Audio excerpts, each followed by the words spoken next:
Hey everyone, it's time to flicker.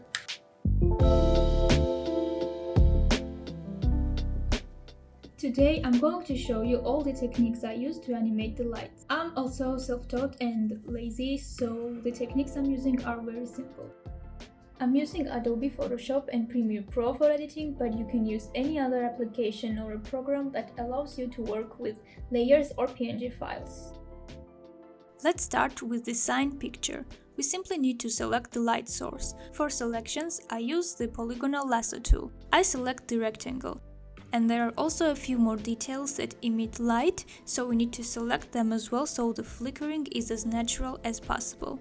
After I'm done selecting, I click the right button on mouse and add some feather, which makes the selection a little bit more smooth. Then I click Ctrl+J and copy the layer twice because I want to light up one layer and darken another one. I'm also going to rename them Dark and Light. Photoshop has many image adjustment possibilities, but my favorite is definitely Camera Raw filter, which is basically like Lightroom and super easy to use. I open this layer into Camera Raw filter and I just need to light up shadows and highlights so it's brighter. Then I open the other layer, and as I want to darken this one, I will lower highlights, shadows and maybe even whites, just a little. Now our layers are ready and we can play with layer visibility to see how it all looks. For me, this is done, but I will also show you how to add the glowing effect. First, I need to bring the light layer on top. Then I copy it and rename it to Glow. We need to change its blending mode from normal to screen, as it only keeps the brightest parts of the picture. Now we go to Filter, Blur and Gaussian Blur. We can change the intensity however we like. If it's too bright, we will just lower the layer opacity. Keep in mind to always have this glow layer on top of other layers. Now we must save these layers as PNG files separately or just import the Photoshop file into the video editor. We place the layers the same way it was in Photoshop. Background on the bottom and the dark and light layers on top. Now there are a few ways to make it flicker. For that we need to use the opacity panel. We just need to set the keyframes. For now I set it to 0 and 100. And then I played the video and here you get the smooth lighting transition. You can pick any random numbers, you can make it faster or slower or sync it with the music manually. But if you don't want it to be a smooth lighting, you can right click the keyframes and switch their mode from linear to whole. This will hold the light at any number you select without the smooth transitions from keyframe to keyframe. I'll change it back to linear now. I can now place this glow layer on top, copy the opacity keyframes, and change the blending mode to screen mode, and there we have it. But there is also another way to add glow right in the video editor. I will remove the old glow for now. The process is the exact same. We copy the light layer, put it on top, go to Effects, and search for Gaussian Blur and apply it on our new glow layer. Change it to the screen mode and now we can adjust the size and intensity of the blur and keyframe it to different numbers. That's why sometimes it's better to add the glow in the video editor itself. And here is the result. Next is the traffic light photo. First, I want to say that tripod would make this process much easier and faster, but what do we do if we are Nina and we are lazy to bring a tripod and we have just one picture? We only have green light and I want to light up all three and change the colors to yellow and red. Firstly, I will select this green light with lasso tool and copy the layer by pressing Ctrl+J. I'll rename it to green, then copy again, move it and name this one yellow. Copy again and name this one red, which I totally forgot here, but it's okay. Next step is to select each layer and try to align them as much as possible. I press Ctrl+T and move them around with arrow keys. I needed more adjustments here, so I clicked Ctrl+T, and by holding down on Ctrl, I was able to move around the corners. And I think this looks good. Our next step is to change the colors. We do that with Hue Saturation option. I'm starting with green because it doesn't look right.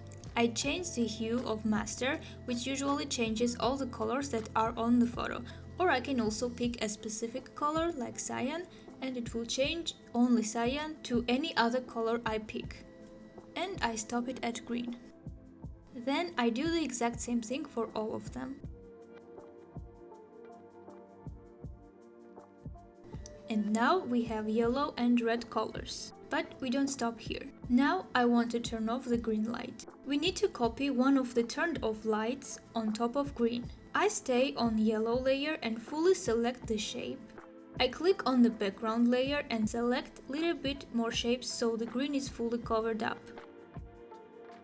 Now I'm on the background layer and I copy just the selected part, which I'll rename to off. I will put this on top of the green light, align it, and also change its hue to more green, because even though the lights are turned off, you can still see the colors a little. And it's done. We can now import them into a video editor and put them on top of each other just like in Photoshop. We can make it flicker with opacity keyframes. Or just trim them into random parts. And that's it. Let's move on to another picture. We have traffic light with patterns. Again, tripod would make this much easier, but we can make it work. We need to combine these photos, but as you see they are not aligned well. First, we need to put all these pictures together and on top of each other.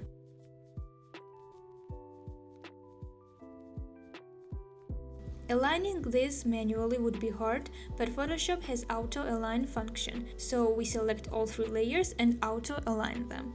You can also turn on the geometric distortion to make it work better.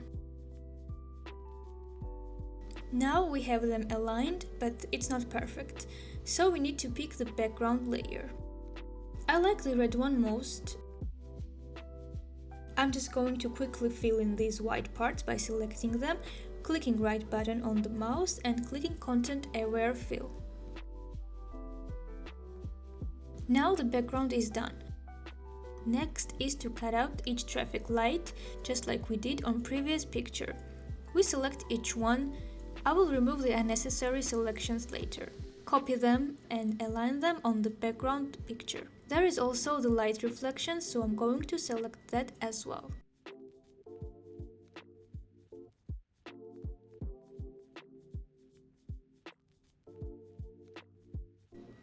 I also want to turn off the red light, so we copy the part where it's turned off from another layer and put it on top of the red light.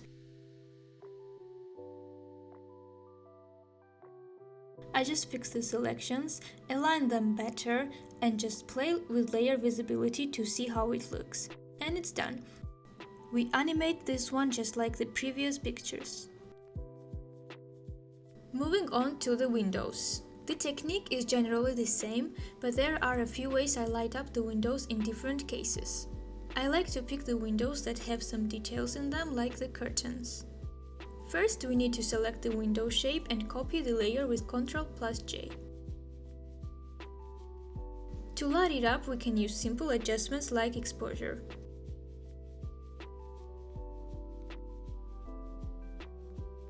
And to add colors, we can also use curves.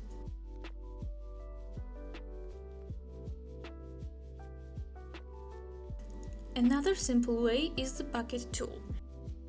You can just select the window and fill it in with any color you want.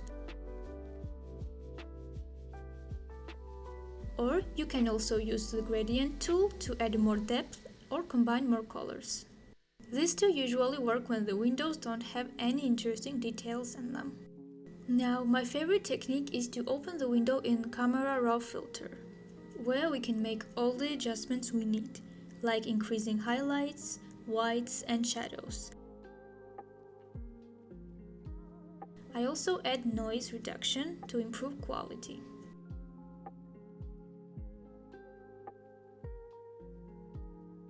To change the color, we can use the hue saturation option, and you can turn it to any color you wish. But this won't work if the photo is missing colors. So there is another way to add color. Open the camera raw filter again and experiment with white balance and color grading panel. And there you have any color you need. You can then readjust the exposure and fix the selection.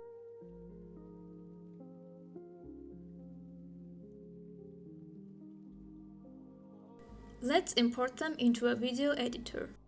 Put the window on top of the rest layers and experiment with the opacity keyframes.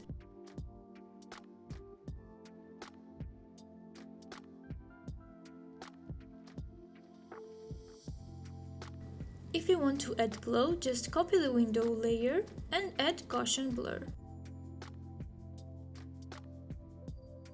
Switch it to the screen mode.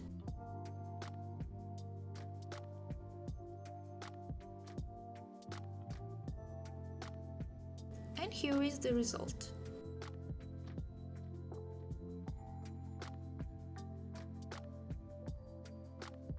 Now, how to turn off a window. The process is the same, but instead of increasing the exposure and adding the color, we decrease it and desaturate it. There is also another way I do it. I copy the full layer, then I create another layer, which will be just one dark color, which we will be matching with other dark windows. So I take a sample from one of those windows and change the new layer's color to that. Then I put it between two pictures. Next, I select the window shape, add feather for a smoother selection, and just delete the shape. And it's turned off. But the window frame is still a little orange, so I just select it and use one of the color changing tools. In this case, curves. And match it with the rest of the frame as much as possible.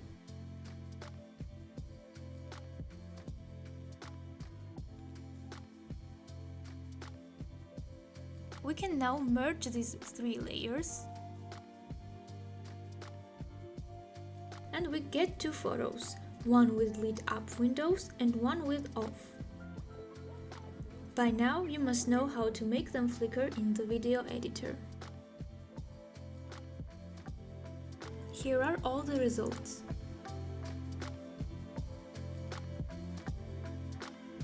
As you see, the technique is quite simple and you can do it the way it's most comfortable for you. I really hope I explained it well enough. And thank you for watching and see you next time.